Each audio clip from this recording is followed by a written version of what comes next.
Good afternoon, everyone. What's poppin', as the new agers say. I just saw a really pretty girl, man.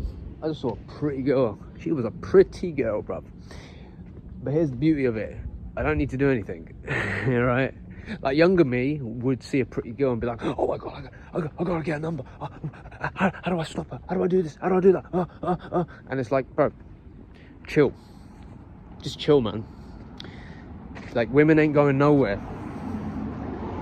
You know, there's always going to be young women. Doesn't matter how old you are, there's always going to be young women. They ain't going nowhere, bro. They're not going nowhere. It's a little deception of Satan, I think, where this anxiety is created, where you've got to act now. And it's the wrong thing to act now on, right? Because the thing that you've got to actually act now on is your connection to God. That's what you've got to act now on. And that's the priority of your life, right? Your connection with God. And then obeying his commands through the dictates of the conscience. And then being present. And then being present with everyone around you.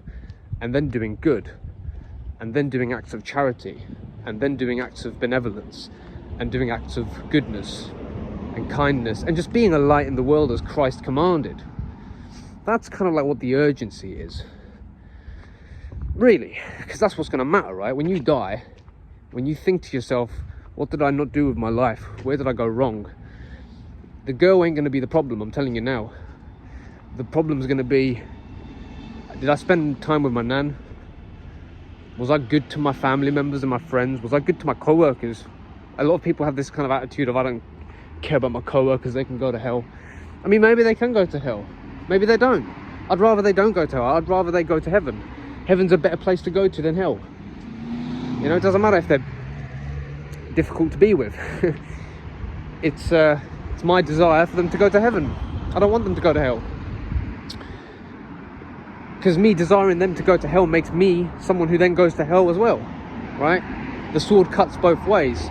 You live by the sword, you die by the sword. If you have a bad intention towards someone, then it's going to come towards you as well. It's not going to just go one way. So anyway, I saw this pretty girl and I just said to myself, wow, that's a pretty girl. That's a pretty girl. And that's it. Because that's a human being, man. That's a person, right? She probably thinks day in and day out, why are men looking at me like I'm some object? It's very uncomfortable. It's a very uncomfortable process. I'm not Brad Pitt, by the way, but I've been stared at, and it's an uncomfortable process, right? Like, at first, your ego is like, oh my God, I must be Chad Thunderbrick. I'm not going to say the actual one. Well, I don't really care, but anyway, yeah, I'm Chad, bruv. But then after a while, it gets a bit weird. Like, you're like, bruv, like, at the end of the day, I'm a human being. I'm not some object, you know, to just be stared at. And I do think 90% of it, 95% of it is the grace bestowed by God. And why does he give you the grace? Well, because he does. Do you really think you're intelligent enough to understand the Maker? Do you really think you're clever enough? I don't think you are. I've met clever men, by the way, and I'll probably meet more clever men in my life if God gives me another day, if I don't die today. And yeah, you know, I've met clever men. As much as they're so clever, they still don't understand God, and they try and fit God into their minds because they're arrogant. Because I think when you're intelligent, you become a bit arrogant. Humility is so important when you're intelligent, because the funny thing is when you're arrogant and you're intelligent, then you stop searching, and searching requires humility. And if you don't have humility, you're not ever going to consider that you might be wrong on any situation. So I always consider the possibility of being wrong now. I say always, as a lie. I'm trying to now always consider the possibility of always being wrong. Not always, but possibly being wrong. Not from a place, because here's the thing, right? Me being right is a substitute for my lack of connectiveness with God. Okay? So deep this.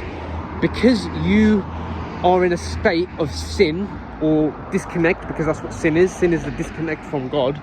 because you're in a state of disconnect, you now feel the lack, you feel the inferiority, you feel, because you're not God, right? You're not God.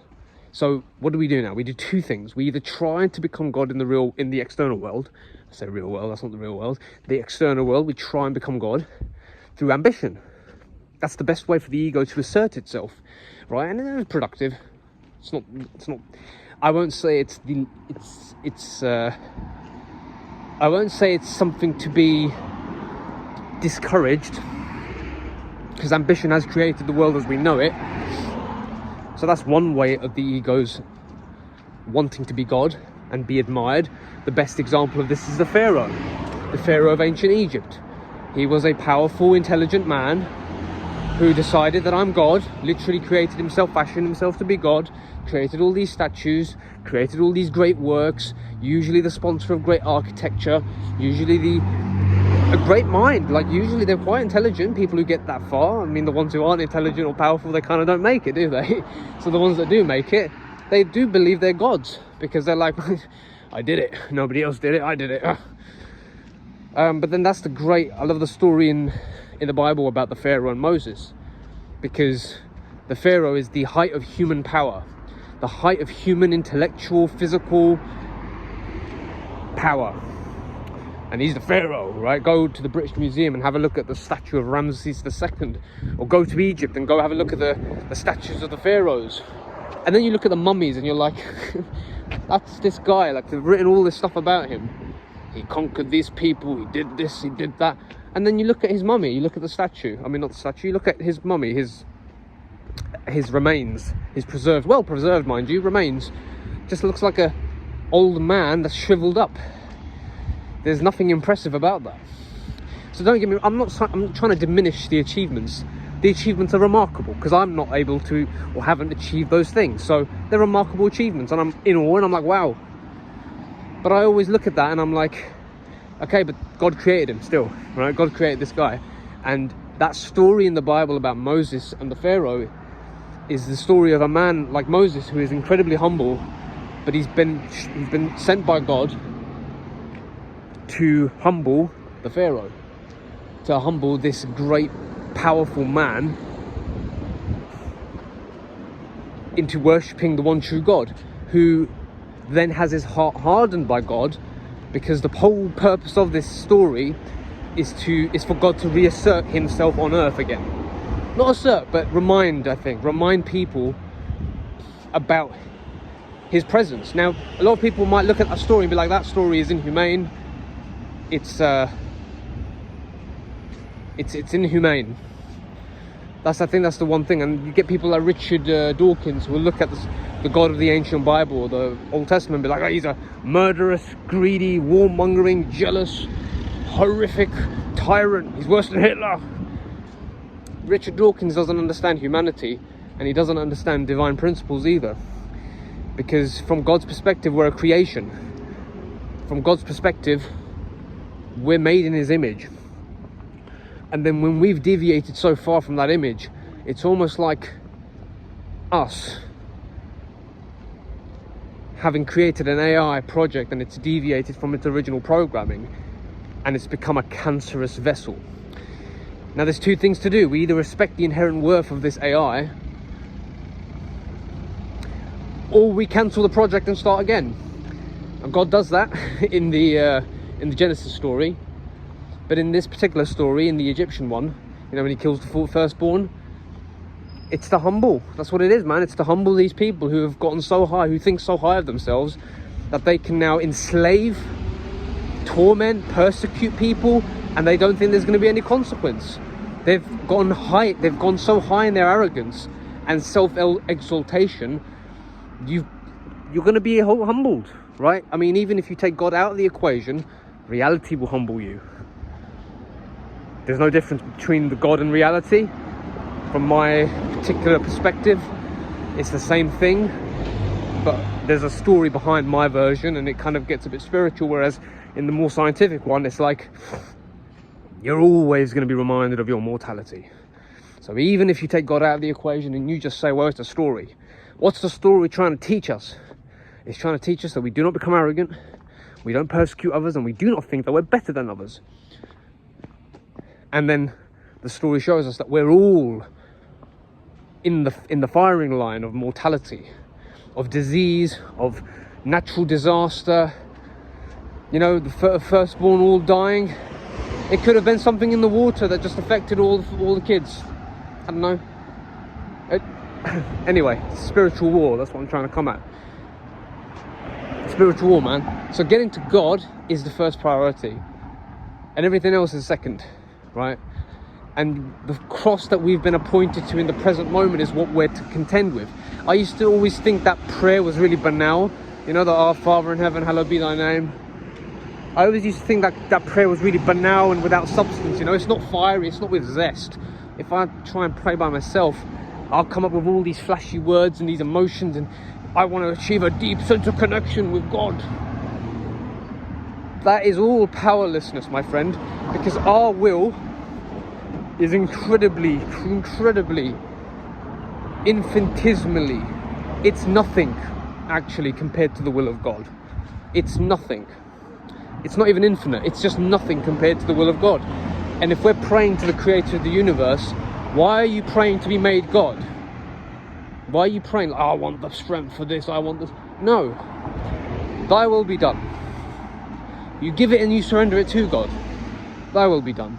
That's how faith is created, and we're trying to live by faith, not by sight, right? So if you try and pray to be made God, God, please make me God, astaghfirullah.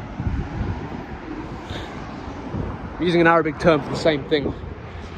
I seek God's mercy for saying something so abhorrently blasphemous. But it's true, right? It's like, that's what we're trying to do. We're trying to be made God. Do you want to be God, guys, or do you want God to help you? Do you want to be led by God, or do you want to be God? There's two differences, right? And most of us are trying to be God. Most of us are trying to be God. And that's where the flaw starts. Because we're trying to be God. We're not God. We need to understand that. And when you do your prayers, understand you do not have the power or the strength to deal with the situation at hand. The whole point of the situation is to remind you of your humility and your powerlessness and weakness, so that you submit to God. It's teaching of Islam, teaching of Buddhism, teaching of all these things. They're all the same thing, to remind you of your mortality and submit to God. Submit to God, submit to God, submit to God, submit to God, submit to God. That's the story, guys. That's the thing. That's all you're concerned about. So now there's a transformation in living. There's a transformation in your life, because any trial or error or issue or problem that you have, I'm just repeating what's already written in James. Blessed you shall consider it. Consider it a blessing whenever you are met by trial or temptation, for it will produce in you patience or perseverance, and through perseverance, and I'm kind of cherry picking the words here, but the patience or the perseverance that is presented within you or created within you will lead to faith. That's the job, right? So any issue, go straight to God, guys, straight to God. The enemy will always, I mean, his tactics are infinite, so you know, it'll take a certain education in demonology to deal with him. But I wouldn't focus on that too much at the get-go. I'd focus more on just that disciplined prayer life. You know, I mean, I pray like a Muslim. Even though I've been talking a lot about Christ and the cross and all this stuff, and the Bible, I still pray like a Muslim, because the 5 times a day prayer, you know, that's how the ancestors prayed, by the way. That's how Abraham prayed with the prostrations. And the words, they're ritual, they're the same. You're asking for the same stuff. Guide us to the right path. You know, the Surah Al-Fatiha. Guide us to the right path. Guide us to the right path, to the path of those whom you have blessed, not those whom have incurred your anger, your wrath, or those who have gone astray. That's what we're praying for. That's what the Christians are praying. Everyone's praying for the same thing. I don't want to argue about semantics anymore. It's really annoying.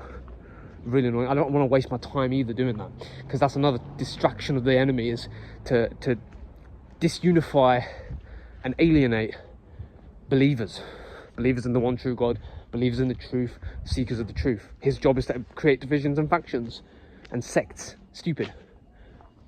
Their heart needs to be submitted to God. Christ is one way of doing so, and I like to do it through Christ as well. All right, calling it a day. Have a blessed day.